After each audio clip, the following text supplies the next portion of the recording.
Hi, my name is Maria Scroggie, and I am part of the EDSE241 class, and this is a presentation on learning technologies.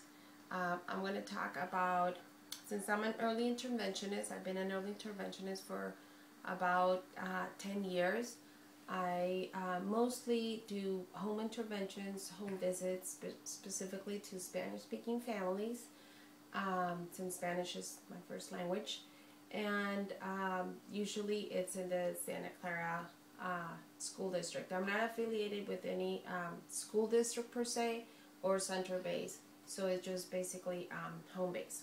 So when it came time to do my project and think about different technologies and how to implement them with the little ones, since the population I work with is 0 to 3, I decided that the iPad was the best technology out there to implement these different teaching strategies, joint attention, vocabulary, communication, language, and it's something that I can take my iPad to the family, which I usually do sometimes depending on the kid, and also some families are able to purchase an iPad if they see results with their children.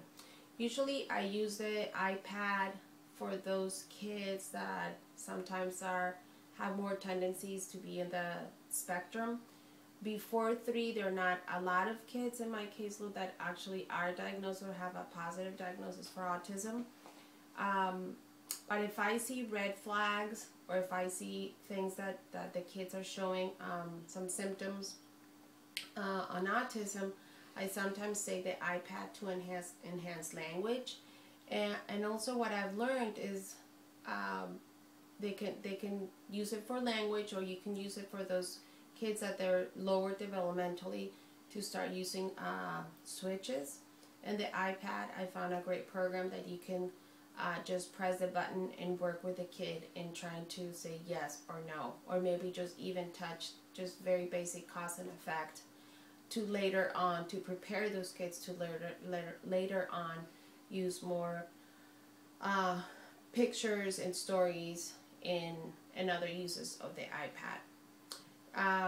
I did the one specific, the lesson plan, I did do it with a child, and it was during mealtime, and he really likes Cheerios, so we use a food that it's motivating for the child.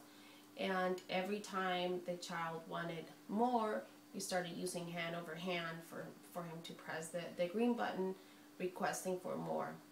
Because he's has cerebral palsy, it's more difficult for him to sign for more. So his communications are not only cognitive but physically as well. The iPad actually ended, not in the first time, but repetition, many times that I've used that with the child. The child now, once I'm there, unfortunately that particular family does not have an iPad, but the mom now knows how to work, and they're actually trying to save money to buy one.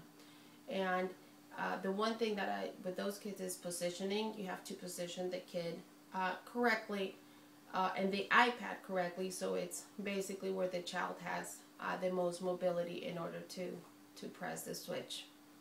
I've also used it for language enhancement with some other kiddos. They love it. So for some kids, to teach them how to request and say more or sign for more. There's this particular kid that likes, he's very motivated by Elmo. So if I put the Elmo on the iPad and turn it off, and once he starts frustrating and now every time he signs for more, and Elmo comes back. So actually, and now what we're trying to do with that kid is he only does it for in the iPad for Elmo, but we're trying to generalize it to other things of the family of the child.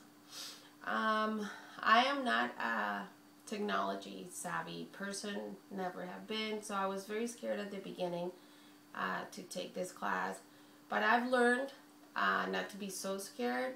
about it, and I was able to do the PowerPoint, and I was able to research a lot of websites and sites, and kind of like got me outside the box a little bit, thinking in early intervention and how can I use those things in early intervention that you don't have a class and you don't have a student and you don't have a materials either. So I think that aspect was really good, and I grew a lot, and now I feel more comfortable, and I will try to learn more and see how the kids that I work with can benefit from different technology devices. Thank you so much.